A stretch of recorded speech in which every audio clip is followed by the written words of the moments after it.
Kennedy Swann now joining us on the Raptors Music and Food Hotline and on Zoom as we're doing this. Kennedy, you're fresh off a quarterfinals appearance at the U.S. Women's Am in Maryland. Pretty good week, sort of. I guess how's it how's it been? Just I guess playing competitively a little bit this summer, and then also what's sort of your impressions of the week you had up there? Yeah, overall, it was a lot of fun, and I think the main goal going into it was just to have a lot of fun. It's a lot easier to play better when you don't put expectations on yourself to finish well or have reach a certain result, and just have your main goal to really enjoy being there because that was the first women's am I ever played in, and so going up there and just taking it real lightly and just really enjoying being there. But I played a little bit of competitive golf this summer. I played in the Oregon AM and the Oregon Stroke Play, Mm-hmm. I guess about a month and a half ago now. But I have a group of guys that I go out and play with probably 5 or 6 times a week. That's pretty competitive as well. So I think that's really helped keep me sharp over the summer when there's not been a whole lot of competitive golf available. I would say overall, I'm really pleased with how I finished in the AM. Obviously, I wish that I could have made it further, especially playing how I did that last morning match. But overall, very pleased. So do you have to give strokes to some of the guys when you're out there? Are you hitting it past some of them? What's going on? Um, so it's funny. I actually played a quick 18 with them this morning, um, but no strokes. But they played from the same tees as me, which I don't know if I really find fair. But they've offered to let me move up to the whites, but I feel kind of cheap doing that. Okay. So, but yeah, no strokes. I've outdriven a couple of them a couple of times, but they're pretty much, I mean, one guy I play with just hammers it. I mean, he can hit it 360 all day. I was talking to Zach earlier today. I mean, you're carrying it about 270 these days, right? Is that Yeah, no clue where that distance came from, but about 2 months ago, I started hitting it just farther. I don't really know why, but my irons were going pretty consistently 5 to 10 yards further. mhm. And then my driver was carrying 265, 270 pretty much all week. And that's no roll, no nothing. Like the ball just plugged whenever it would land. So is it? I mean, no grip change or anything? Like you're doing nothing different? Nope, no swing change, no grip change, no nothing. I think honestly, the last like 2 or 3 days at the AM, I really figured out my timing because for Mhm. my golf swing, my timing is a big factor.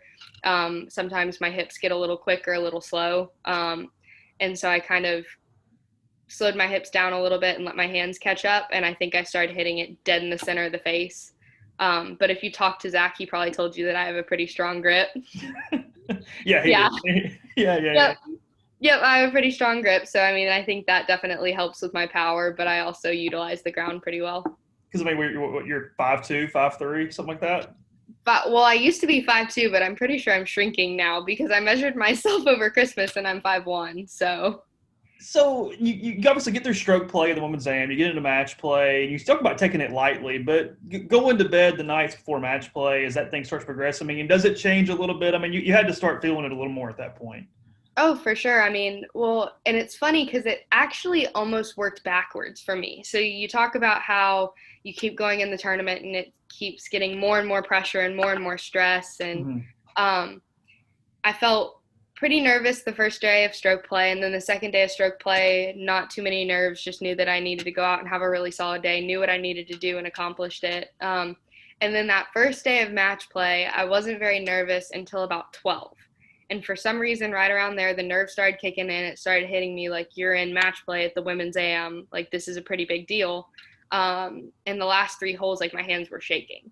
Like I could not seem to just get the nerves in check. I wasn't angry. I wasn't frustrated. I wasn't moving too quick, but the adrenaline's pumping and your body's just going.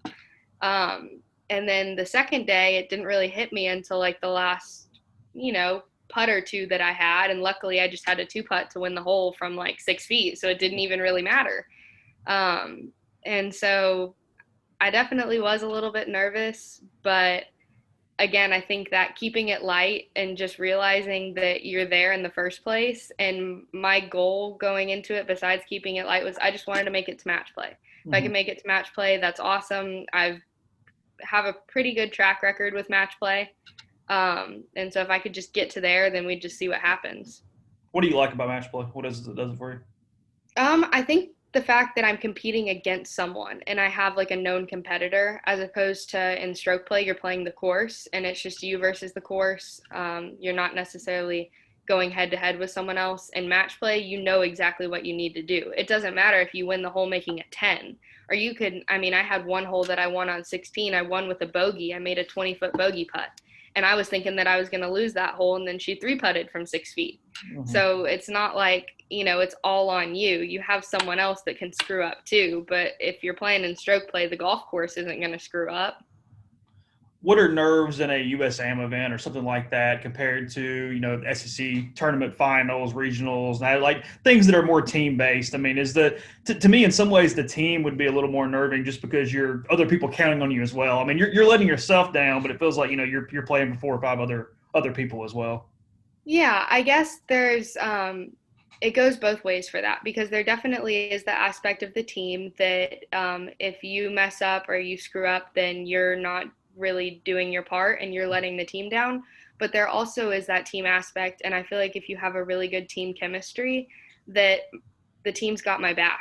Like, okay, even if I screw up, or say I would have had that match that I had in the quarterfinals of the AM where I shot 68 and got beat, say I would have had that at SECs, no one would have been mad at me and I wouldn't have felt like I let my team down, Yeah. because they would have been like, you went out there and you shot 68. The girl just made no bogeys. Like, that's nothing you can do about that. But I have four other people on my team that can carry me, as opposed to when it's just me. You can kind of bounce around a little bit, but I mean, obviously, you having quite the season individually and as a team when everything got shut down with the pandemic. I had it here. I mean, you played in 6 tournaments, you won 4, you had a second place finish, a third place finish. From a record standpoint, you were 86-3. You played 89 teams over the course of the season and lost only 3 of them.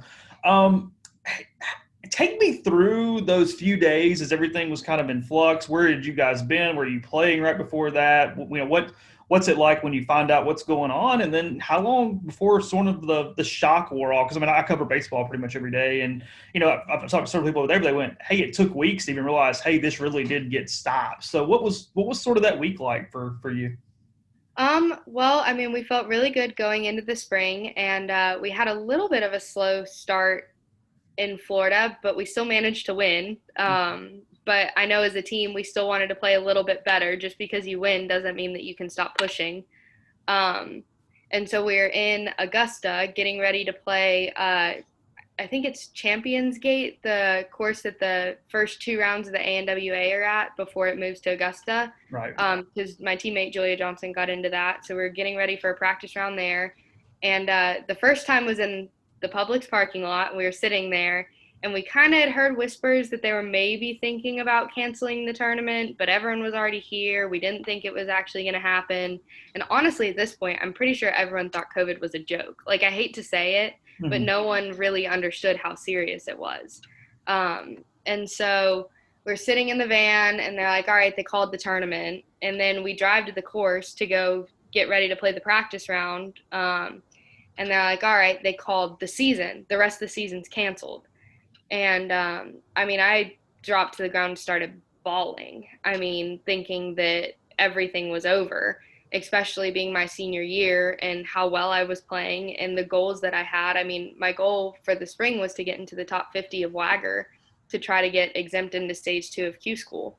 Um, and so thinking that I wouldn't have that opportunity again. And I mean, I agree with the baseball players. It took 3 to 4 weeks to really realize, like, hey, this is done. It's not like it's just on hold. Like, Mm-hmm. it's not like it got pushed back. Like, our season's done. And then there were whisperings of another year of eligibility and coming back for a fifth year and that kind of stuff. And I really honestly didn't think I was going to come back. I thought there was no way at all that I would come back until they mentioned maybe getting an MBA. And I started talking to my parents, and like, okay, I think this has actually turned out to be pretty sweet. Is there also like, I mean, obviously academically you have an opportunity, but Julia's coming back. You've got a lot of the team back, the transfer coming in that's pretty well regarded as well. Is there a little bit of unfinished business? Because I mean, you guys obviously would have been at least in contention for match play and to make a run at that point. Where I mean, you've been around for a couple years now, seeing the elevation of this program. I mean, just from an athletic standpoint, what does it mean to have another run at this with many of the same girls? Oh, it's incredible. I mean, that was our first thought process because the way that we were going, I think we could have won nationals. I mean, we have the potential as a team. We are so solid right now. And the thing is a lot of tournaments that we won. I mean, there was a couple of them that we played to our full potential and we had to play to our full potential. But there's a couple of them that I don't really feel like we played to our full potential. And the coach, Zach and Corey, when we got home was like, yes, we won, but there's still stuff we need to work on. Don't feel like there's not. Um, and so, I mean, the fact that we couldn't take a run at SECs and couldn't take a run at regionals and nationals was definitely disappointing. But I think, I mean, this year we're just going to be even better because, like you said, Julia Johnson's coming back. I'm coming back. I think one of our other seniors, P, is coming back as well. And then we have two incoming freshmen and a transfer. Yeah. So, if anything, we're just going to be more stacked. You start your career at Clemson. You're looking to transfer. What was it about Ole Miss? Because at that point they'd obviously made the regional there that one time, but the program was still kind of in the very early stages of, I wouldn't even say a rebuild, because frankly the program's never been much of anything prior to Corey and how quickly she's been able to build this thing up. So when did you first sort of hear from Ole Miss when you were transferring? What was that decision like, and what were sort of your options there? So I talked to a couple different schools. But my main thing that I wanted in a coach was someone who was really going to push me and try to develop me as a player. At Clemson, the coaches were great, but I committed to a different coach than the one that was there when I was playing there. And like I said, they were great, but they were just a very different style of coaching than the style of coaching that I needed. And so that was the first thing I told Corey, and Drew Belt was there. He was actually the one that kind of recruited me a little bit. Um, but I told him, I said, I want a coach that's going to be able to really push me and drive me and develop me as a player, because I feel like I'm in the same position golf wise that I was my junior year of high school. Like I haven't gotten any better since then. And so I took a visit to Ole Miss, and I love the campus, love Oxford, love the team, and just kind of saw it as somewhere that they could really develop me as a player. And I have to give all credit to Corey and Zach for where my game is at right now, because without them as coaches, I would be exactly where I was my junior year before I transferred. Yeah, you're a starter at Clemson. I mean, but your scoring average is in the 75, somewhere in there. Now in the 71s, you were top five in the SEC in scoring average this past season. What is it? I mean, what do you think has been the biggest difference for that type of improvement? And is that what maybe has, you mentioned Q school. I would assume that, I mean, not putting words in your mouth, but, obviously a professional career makes more sense now with your scores and the way you're progressing. Maybe at that point, was there a time where you kind of went, hey, yeah, I can keep doing this past college? Yeah, and Zach would kill me for saying this, but professional career is definitely up in the air. I'm leaning towards going pro. I am, um, and they're definitely encouraging me to, and especially after the AM now, because I've had some good tournaments. I had one win at Medina, um, and I had a pretty good last spring, pretty good fall, but I never really had that tournament that made me realize, hey, maybe I'm good enough to hang in here with these girls. And so the AM was really kind of that proof to myself of, hey, maybe I am good enough to play at a professional level. And so it's definitely on the table. But I think the biggest change in my game just has to be course management, Okay. like, and consistency. I just made a lot of stupid mistakes when I would play before that would cause issues that would affect my scoring average. So, for example, if there's a par four that has water on the left and you can hit driver, but it's not really going to give you much of an advantage. And say Mhm. maybe one out of the 3 rounds I play, I hit it in the water, then there's, a bogey or a double for you. And that's kind of where that 75 starts to creep in, as opposed to, all right, let's make my highest score that I'm going to shoot on average a 73. And then if I have a good day and get it rolling, then I'll shoot under par. Par is a good score sometimes, right? Like it's like, okay, you just take the forward, move on. Let's see what Oh, happens. yeah. There were plenty of those holes at the AM. Um, you mentioned like the really strong grip and swings and whatever. Has that been like where your whole life? I mean, I know I'm just kind of doing some quick look through. I mean, you win the U.S. Kids at 14 years old and at Pinehurst. What was sort of your background with it? When did you start and kind of how did you develop as a kid? Yeah, so I actually played softball Mhm. for 4 years before I played golf. And I picked up golf when I was 10 or 11, so a little bit later than most. Hold on a second. You were 3 years into your golf, like picking up anything, and you won a worldwide event. Yeah. Okay, all right, go ahead. Yeah, I started when I was 10 and won US Kids Worlds when I was 14. But I've been pretty athletic. I feel like for most of my life, I love sports. I love being outside. I ran track for a little bit. I played soccer growing up. Like I've just played a lot of sports in general. So I played softball for 4 years, and then one day just didn't want to play softball anymore. And my dad would go hit balls for once a month, and finally took me to the range, and I was like, hey, I want to try this. And so kind of got going that way. And I've always had a really strong grip.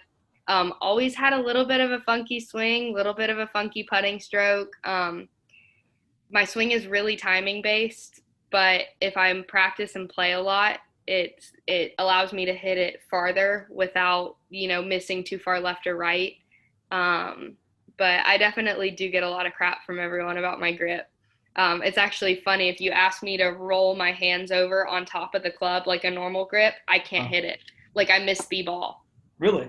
Yeah, like I can't swing like that. So it's been the process to go. Hey, we're gonna have to teach you how to hit a cut here, and it's like, hey, I don't do that, right? I can't. I hit what everyone calls a block cut. Okay. So it looks like it's cutting to me, but it's really about a 2 yard fade. Okay. Just curious. Where did you go though? I mean, really, there's a huge gap there though. I mean, you go to the driving range, you start playing a little bit. I mean, did you start getting into some local events and things? And what was sort of your progression on? Hey, I want to not only do this, but as a kid and as a teenager, no, I want to be competitive and play against some of the best people in the region of the country. Yeah, so I mean, I just kind of started hitting balls, and I needed a new sport after not playing softball. And just started getting into more of those like local US kid events. There was a couple at my home course that I would go and practice at a lot. And then one year, I think honestly, I qualified for Worlds, and that was kind of the first thing that pushed me into playing at maybe a little bit more of a competitive level. And so I went to Worlds. I think my first year when I can't remember if I played 4 or 5 years, but I think I was 11 the first year that I went, and I finished next to dead last. And then I went back the year after because I qualified again, and finished like tied for 50 out of like 60, same thing, just bad. And then finished tied for fifth the next year, and then won it the year after that. And so I think just kind of that progression of I want to go back and I want to do better. I'm a very competitive person. I'm a very driven person. And it pissed me off, quite frankly, that I finished, even though I was 10 or 11, that I finished next to dead last. It really drove me to try to improve and get better and go back and do better the next year. Some of that though is just playing more and actually having some years of experience under your belt, isn't it? Because I mean, I've seen look, I have no experience at US Kids, obviously, but I've seen that Netflix documentary, Short Game or whatever, and like there are psychopaths out there. Like, no offense to like some of the parents and things, because I think on that one, and it's I mean people around your age. I mean, that was Alexa Pano and Amari Avery and all those people kind of being highlighted during that one. I mean, it takes like little league baseball to the nth degree in that thing. I mean, it's a seriousness that's hard to really explain. Oh, yeah, there are plenty of psychotic parents. And honestly, I love my dad to death, and he has gotten so much better. But even and my dad's really calm, like Mhm. very calm person. He had a little bit of that in him when I started getting to that like good enough competitive level that I could play, probably when I was like 13 or 14. But like not good enough to where he couldn't give me advice, if that makes sense. Because he's a golfer, but he's not an insanely huge golfer. Mhm. And so he knew what he was doing, and he could kind of coach me. But like now, when he caddied for me at the AM, he was my yes man. Like all he does is just carry the bag and say yes to Yeah. whatever I say to give me that like extra voice of confidence. Uh huh. Um, but no, there's definitely some serious people out there, and there's definitely a lot of people that take it way too seriously. How long did you have to play before you could beat your dad out there? Oh, okay. Don't ask him this question because he'll Okay. tell you I was a lot older than I was. Okay. I was probably 13 when Okay. we So it could took a go out. couple years. Yeah, so his best score ever, I think, is like a 75 or somewhere around there, but he's like on average a low to mid 80s. Still pretty good though. I mean, you're acting like chopped liver. No, it's not bad. I mean, come on. No, no, he is. Like and honestly, I owe a lot of my golf career to him because he was that first like 5 or 6 years. He was really able to coach me and caddy for me and give me advice and that kind of stuff. Was it a tough moment when you finally got him? Do you remember it? I'm trying to remember. All I know is I won $20. Okay. But I can't remember. I think that was like our running bet was when I finally beat him that he would like buy me dinner or do something. I could pick out one thing from a store or something like that. But yeah, I think honestly, he was just excited that I was getting better. Probably knew when he stopped giving you putts and stuff. It was like, all right, it's getting a little more serious. Going to make you putt stuff out. Gonna. I never got gimmies though. That's the thing. I don't get like so the first time that I played like a match with I guess guys that were around my age and that kind of stuff, they look at me and go, "That putt's good." And I'm like, "What do you mean that's good? I missed it." Like, what? I didn't know what they were talking about. And they go, "No, that's good. You can pick it up." I'm like, "Well, why am I picking it up? I haven't finished yet." So, yeah, there's no gimmies with my dad growing up. What's the strategy of match play for that? I mean, a lot of people say, hey, give them some early so they haven't seen some going in late. I mean, are you kind of watching what they've made earlier in the day? I mean, what's sort of your general rule on the gimmies? Well, I hate to say that it differs throughout the day because it really shouldn't, but it does. Especially like, I mean, early in the round, if she has a 2.5 footer, that it's kind of almost a mutual respect thing. And I've had a couple girls that I've played that wouldn't even give me putts that were 6 inches. I Mm-hmm. mean, it was like I had to putt literally everything out unless it was hanging on the lip. Um, and so, I mean, I will typically give it depends if it's below the hole or above the hole. If it's below it, I'll typically give 2.5, maybe 3 foot, depending on it. That's kind of iffy. But if it's above the hole and it's downhill, has a little bit of break in it, I mean, I've missed plenty of those in my lifetime. And especially if you're nervous going into this, I mean, I hate to say that you're hoping for your opponent to mess up, but you kind of are hoping for your opponent to mess up. Your dad probably did you a favor in some ways though, because you're never necessarily expecting it. It's not something you have ingrained. Whereas, you'll see, I mean, just from television coverage or anything, or even watching a little bit of the AM over the years, you'll see guys or girls get a little annoyed when somebody doesn't give them the putt, or it does kind of affect them mentally a little bit as they go through. Yep, of like you think I'm gonna miss this, and then all of a sudden you get in their head, and it's like, wow, I actually did miss that. Um, but yeah, my teammate Macy Samoski is known for not giving anything at all either. Oh, In really? SECs, it was so funny because she marks everything. She won't finish anything, especially even like 6 inch putts. And so her standard was, I'm not gonna give anything to anyone that I wouldn't finish Mm-hmm. without marking. And so she definitely got in some people's heads at SECs by not giving putts. Yeah, and she had the marathon stuff last year the entire time. I mean, that was what every one of her matches went extra holes, I believe, 2 years ago Yeah. or last year. Yeah, yeah, Yep. I think she was 20 holes, 19 holes, and then like 24 or something like that. yeah. What's it like waiting on her to finish? I mean, you're trying to see if you win this thing a couple years ago. I mean, because you were done for a minute. I mean, what's sort of the nerves, but also relying on somebody else? Where I mean, you're just kind of sitting over there helpless at that point. Yeah. Well, and again, I mean, I feel like it was almost kind of like me at the AM. We didn't really expect to be in that situation, Yeah. So I think we were really just trying to enjoy it and enjoy the fact that we made it that far. Um, but it's definitely nerve wracking. And like I've talked to my dad and several people about this, and it's like it's more nerve wracking to watch other people that you care about play golf than to play it yourself because at least yourself, you know what you're doing and you're actually in it. But when you're sitting there and you're waiting for her to hit a putt and it feels like 20 minutes and it's only been 20 seconds, it's definitely a lot more nerve wracking. You weren't around for it, but they made nationals the year before. You get to Ole Miss, finished dead last. Don't have a very good showing there. But at that point, it was really just a happy to be there. I mean, it's the first time in program history. And then you guys, I think, finished tied for 14th, something like that last year. Obviously, you're well on your way to at least top 15 finish this year. At what point did you feel like, or maybe the whole time you've been here, where the team expected to win, knew how to win? I mean, did you sense when you arrived that it wasn't even just a hey, there's a building or there's a program shift, but hey, no, we're in this thing and we're competitive nationally. Honestly, SECs, and that's what I would say was my turning point as well for my game. Was just like all of a sudden something clicked for everyone as a team. Because I mean, we played pretty good in Cabo, and I think honestly, or sorry, in Dominican Republic. And I think honestly, we were just gaining more and more momentum because I didn't play in the first two tournaments of that season. I didn't qualify for it. Mm-hmm. And Dominican Republic was the first tournament I qualified for, and I think we finished tied for third, I want to say, or something like that. But that was one of the like bigger finishes, especially out of that spring. And so we had a little bit of momentum going into SECs. And we had a lot of really good preparation. And honestly, our qualifying is really competitive as well. When we go out and qualify, I mean, there's one or two strokes between all of us. And the coaches are not very lenient with coaches' picks. It's like if you qualify, you're going. If you don't qualify, that sucks. So deal with it, which is good because it makes you get into that competitive mindset.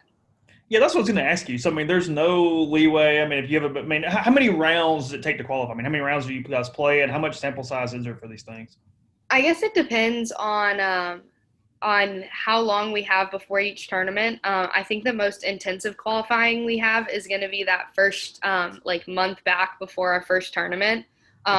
But we'll have, I mean, 10 rounds of qualifying before a Oh, tournament okay. if we have time. If we don't, sometimes it's just 2 rounds. They do exemptions for last tournament. So, like, if you finish top 10 in a tournament, you're automatically exempt for the next one. And if you finish first, you're automatically exempt for the next three, Hmm. which I think makes perfect sense because obviously if someone wins a collegiate event, Yeah, they're you're playing you're well. playing pretty well. Yeah, you need to be going to the tournaments. But yeah, we'll have anywhere from 5 to 10 rounds of qualifying, and the scores are close. Like especially last fall when we were playing really well as a team and won the 4 out of 6, including the one in the spring. We won every tournament with a different lineup. Which that's Not one girl played. We did not have the same lineup for any of the tournaments. but it shows you're deep. There's also a team morale there thing too, because the fifth, sixth, seventh player knows they have a chance to play. It's not where hey, no matter what I do in qualifying, they're just going to take the same three or four girls or whatever, and Mm-hmm. kind of that thing. And y'all, I guess y'all split it between the university course and the country club a little bit as they play a little bit Yeah, there. I prefer the country club. It's a little bit more of what I'm used to growing up. Mm-hmm. Just being a little bit more hilly, a little bit more undulation. Mm-hmm. The greens typically roll a little bit faster than the Ole Miss course, and it's a little bit tighter. But I don't know if the coaches have told you about the cart path rule that we play at Ole Miss. Have you heard about that? I've heard it, but go ahead for everybody else. I'll let you know. So in qualifying, the cart path is out of bounds because the course is pretty wide It open. is, They yeah. say that, they don't want us to get to a course that's super tight and we're hitting our driver everywhere, which I understand, but there's definitely, I mean, I missed a tournament based on the cart path rule. That first tournament that I tried to qualify for when I first transferred to Ole Miss, I missed that because I doubled 17 because of the cart path rule. Oh, really? Yep. Yeah, yeah, So, yeah. Okay. yep, 17 went left off the tee box and I think I made a quad actually. Um There's a lot of room right, Kennedy. Just spray it over there. It's I fine. know. And but the thing is it makes you pay attention to your misses instead of this huge wide open course. And they've done a couple things like that. They've done I love well, yeah, I hated it. I love it now because it really did help improve our game. And this was honestly one thing that I helped did definitely helped us going into SECs. But in qualifying, they did the last four and par fives. So our par five scoring average was so bad that in Mhm. qualifying, if you bogeyed a par five, it counted as a double. So whatever you made, you had to add one more. And so same in the last four. If you bogeyed any of the last four holes, you had to add a stroke to that Really? bogey and it counted as a double. Yeah, so it got a lot of people, but it taught you how to close instead of kind of messing around and, oh, I'm even par, but I'm going to finish 2 over in my last 4 and just qualify anyways. No, you're not, because you're going to finish 4 over in your last 4 if you finish 2 over. So the cart path rule, though, I mean, trying to think. I mean, if you're, does it make you play a course management where, hey, I'm going to hit more 4 irons and make sure it's the fairway, or is it more, no, I've just got to lock in I've got to lock in the driver and hit it in the fairway? I mean, what's sort of the mindset there? It's definitely course management because they started to kill me because I would pull driver on every hole. Mm-hmm. Again, part of that just making dumb decisions. And I made an 8 on 11 because they moved the tee up, and that cart path obviously comes in real quick off the left. Mm-hmm. And I hit 2 drivers in a row out of bounds. And they were like, okay, no, something's got to change. Take a 5 iron off the tee and have a pitching wedge in. And so I think it definitely does help with what clubs I pull off the tee. But for me, too, it's also when you have a really wide fairway, it's so easy to just step up and hit it instead of picking tiny targets that you need to aim at. Mm-hmm. So you mentioned you're getting NBA next, or when you come back, or now, or whatever. What's sort of y'all scheduling? What have you guys been told about everything going on? What's the deal? We know nothing. Okay. It kind of changes on a day-to-day basis of, yeah, we're going to have a season. No, we're not going to have a season. I mean, it's not very encouraging what the ACC has done with all fall sports that don't have championships. I mean, they're done until the spring. SEC is supposed to be making a decision this week, but they were also supposed to make a decision these last 3 weeks and have not made any decisions. I know the SAC reps all had a meeting to get like the student athletes perspective. And obviously I'm pro season. I would love to be able to get back out there and compete. If not, I mean, I'll probably just stay in Oregon. I think we should be able to practice some. So I'll probably go back to Oxford and practice some. But my MBA is all online now. So I'd probably just stay in Oregon if we ended up not having one. Is there some, I guess, confidence just because you do have at least a spring championship? It's not like you're obviously trying to get this thing started and then play your nationals aren't in November or something where there is a little time to space this thing out and figure it out. And it feels like right now everybody's just rooting for football, knowing that paces so many other things. Well, and one thing that a lot of people aren't considering is that football is the majority of schools' funding. Right. No, like my assistant coach told me, he goes, no other sport besides football brings in revenue at Ole Miss.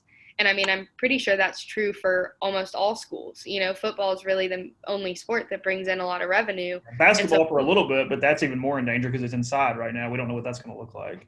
exactly. And I mean, if we don't have football, our funding is going to kind of go out the window. And so I know everyone's pushing for football, but I think golf has a better chance than football does because golf is contactless. I mean, as with football, I mean, are you going to have football players wear masks under their helmets the whole time? Yeah. Like, I guarantee you they're not going to be happy with that. So, I mean, it's just a really hard decision to make. And like I said, I mean, we go back and forth daily. I mean, this whole week of the women's AM, we were feeling pretty optimistic that we might have a season. And I know there's a proposed schedule that we get to play 3 tournaments. And I know our team and our SAC reps are really trying to push it through. I know Alabama or Auburn and Georgia are really trying to push it through as well. But we'll just have to wait and see. You're completely comfortable with whatever. I mean, is there any worry or fear on your side from a safety standpoint? I mean, how do you feel like coming back? The only little bit of concern that I would have is the fact that I live in McKenzie Bridge right now, which is population 300. And we haven't had a case up here in 2 months in McKenzie Bridge. And so going back to somewhere like Mississippi, that's a hot spot. But the fact that my classes are all online and I would be quarantined from everyone, I mean, the only people I'd be spending time with is my teammates. And I feel completely comfortable with that anyways. I think what I would be uncomfortable with is having classes in person, honestly, which I'm really surprised that there's still schools that are having classes in person. And Ole Miss But has some. There's not many, yeah, but there are some in person at Ole Miss. yeah, I mean, there's still schools that are completely in person. Mm-hmm. And I mean, you have the opportunity to take online classes if you'd like to, but I mean, with my MBA all online, I'm not concerned. Kind of the last things I meant to mention this earlier. What is the short course done for you guys, just from a practice standpoint, a playing standpoint? But then, I mean, you wasn't too long ago. Put yourself in the mind of a recruit as well. Do you feel like it's just kind of helped everyone in the program to have that level of a facility there for you on a day-to-day basis? Oh, for sure. I mean, I attribute that to one of the biggest things that has helped my game for sure. Because what the short course does is instead of going to the range and just beating balls or going to the chipping green and just hitting, the same chip over and over, it allows you to be creative and it allows you to take away feedback from your last tournament and say, hey, my irons from 135 to 155 yards are not where they need to be. And so I can go out there and set up 10 different shots from 135 to 155 yards and work on that. Or Hmm. the coaches can look at our statistics from the previous tournament and say, hey, everyone's wedge game from 60 yards to 100 yards was awful. That Hmm. is not where it needs to be. And so they'll set up drills specific to the type of shots that we need to work on the short course. It also allows you, say, like 40-yard bunker shots. It's just something that it's hard to find a facility to practice where you can hit a 40-yard bunker shot that's on a down slope and down a hill, and it just really allows you to create any shot that you could possibly need to work on, and it makes it fun as well. Do you chip with the same wedge pretty much all the way around the green, or do you kind of have a variety of what you're doing? I'm trying to get better about it. When I was younger, I used to only chip with a 58. I still, that's my preferred wedge. But if I have more variability with that wedge now, but if I need to, I can pull a 9 iron and hit a bump and run. But I don't know if Zach told you or not, but I am a huge believer of the Texas wedge. Are you really? Okay. I will putt from anywhere. And that was one of the biggest things at SECs that the commentators made about my game, Yeah. because I was probably 6 or 7 yards off the green to a back pin and I elected to putt it. And they're like, man, does she just not have a short game? Can she just not chip? What is she doing here? And I putted it up to 5 feet and made the putt. But yeah, the short course is amazing and it really allows us to work on a lot of different shots. So what's your wedge setup? 50, 54, 58? Yeah, 50, and my 50s bent to a 49 because I had a really weird gap between my 50-degree and my pitching wedge in my last set because I could hit my pitching 125 and my 50 only went 105. And so Mm-hmm. that's a pretty, 20-yard gap to try to either kill a 50-degree or punch a pitching. But now my 50/49 degree goes 115 and my 54 only goes 95. So I've got that awkward 20-yard gap in another place. Okay. Well, I appreciate it all the time. Hopefully, you can get back to Oxford soon. Enjoy the time out in Oregon, and let's do it again as you guys get started. Yeah, thank you so much. I appreciate it and hope to be back in Oxford soon.